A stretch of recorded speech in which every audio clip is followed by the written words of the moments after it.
Today we are going to discuss anemia. Anemia means there is a decreased amount of hemoglobin in the body. You may remember your small school lessons. Hemoglobin is a molecule which is in your red blood corpuscles. All your red cells have hemoglobin. Their main job is to carry oxygen to all tissues. Similarly, carry carbon dioxide out of the body. Now, why anemia is so much in India, especially in women? Anemia in women is of very, very serious nature. Why? Because now this oxygen transport, if it is reduced, the lady will not have energy to work. She gets easily tired. When you are tired, you get depressed. When you are depressed, you further get worried and your oxygen transport further decreases. So it is a vicious cycle which a lot of women land up in trouble. Now look at other parts of the anemia. What can go wrong with women and some men and why they get into anemia? First foremost thing is a nutritional anemia. People don't eat well. The lot of foodstuffs are rich in iron but in very, very small quantities. There are also some foodstuffs, we eat them but we don't absorb them properly. So nutritional anemia, one is you are not taking correctly. Second, even if you are taking, you are not absorbing correctly. Third point is somewhere your iron is going out of the body. Example, women have a menstrual cycles every month. Some have more flow of blood going, some have small, some have scanty, some have very, very disturbed. So largely, many women lose their blood, so indirectly hemoglobin, iron through their menstrual blood losses. So what happens? The lady builds up iron and hemoglobin all through month, and at the end of the month, 4-5 days she will lose. It becomes impossible for women to make up these iron losses, indirectly hemoglobin losses. So this is a very, very common and unavoidable problem with most women. Then thirdly, some diseases, a lot of blood related diseases can reduce production of the red blood cells. So hemoglobin also reduces. Thirdly, you may have some other problem where there is a depression of red blood cell production because of drugs. All immunosuppressant medication, sometimes steroidal medication, so many tablets we eat for pain, they also reduce your iron quantity in the blood. And final but unknown causes. There are some people we don't know why, but they never make up their hemoglobin. So these are the important causes for why people get into low hemoglobin status, that is a anemia. Last but important, sports girls. Whenever you do intense physical activity, blood vessels are trying to go into all small blood vessels, capillaries, and they break. After a 100 meter, 200 meter sprint, you check the blood of an athlete, she will have some amount of red blood cells in the urine. So exercise also reduces some amount of hemoglobin. Food, drugs, absorption, disease, and sports, all these are very, very, very, very common problems for reduced hemoglobin in especially Asian and especially Indian women.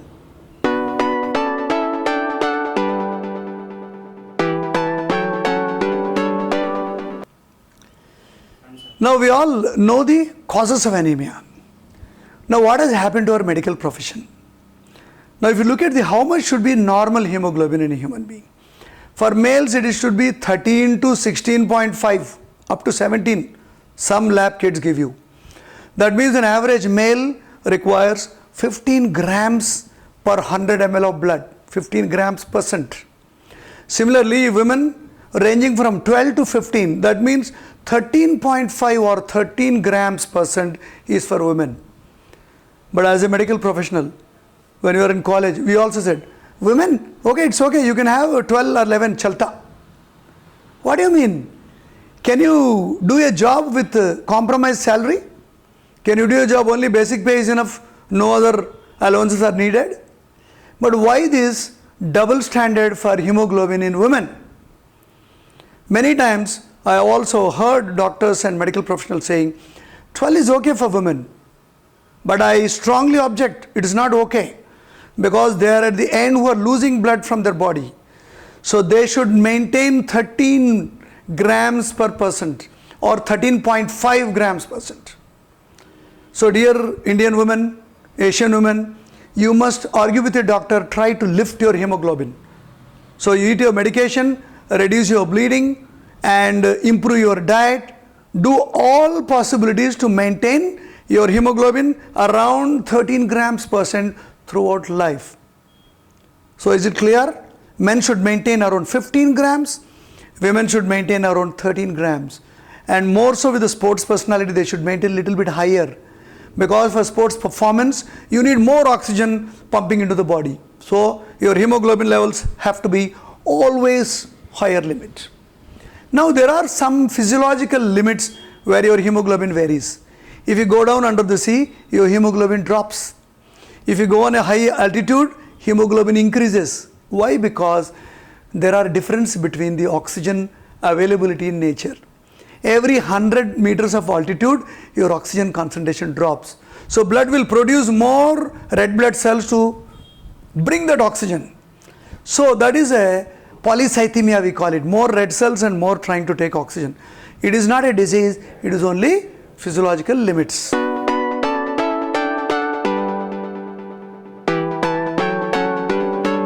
How to improve this hemoglobin on a consistent basis?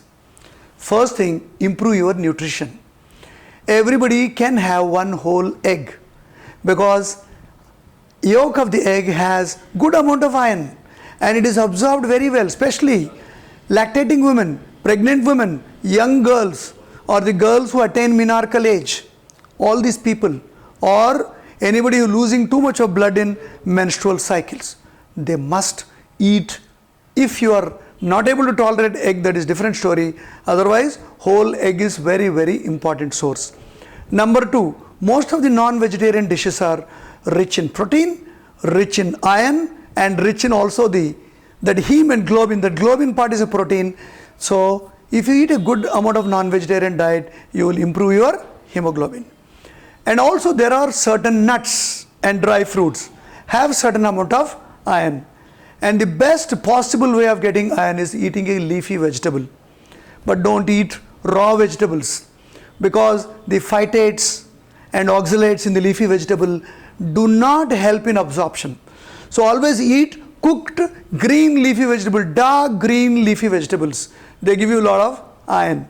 And for an iron absorption, you need also calcium. So you must increase lot of milk products. So diet is a very, very important way to maintain your hemoglobin. Secondly, if you are having a heavy menstrual bleeding, ask your doctor. There are certain medication available to reduce your blood flow. So that will help to lose monthly blood. Thirdly, you have to check periodically whether you are maintaining your hemoglobin or not. Do you think your hemoglobin is going low consistently? There may be some disease. There may be a depression of bone marrow, not able to produce blood. So kindly check. Last but most important, especially when you are on immunosuppressive drugs, anti-cancer drugs, all these will reduce your hemoglobin. So you must take some supplements. Lastly, most important way is to maintain your hemoglobin somehow. There is no choice but to maintain your hemoglobin.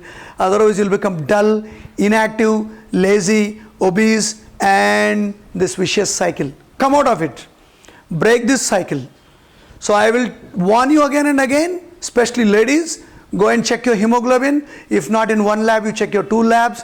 13 is your cutoff limit. Men, 15 is your cutoff limit. But there is a small variation to it. When you are deficient in vitamin D, B12 and other vitamins, temporarily your hemoglobin will rise. That will be very high. 14, 15 in women, 16, 17 in men. So that is not a real hemoglobin, that's a transient rise. Don't get confused. So wait for some time and recheck. So I conclude here. Iron is very important for human body. Eat properly, do exercise, check yourself, and maintaining a good iron status, good hemoglobin status is crucial for your longevity of life. Let us fight anemia. If you have any doubts, please contact me. Thank you.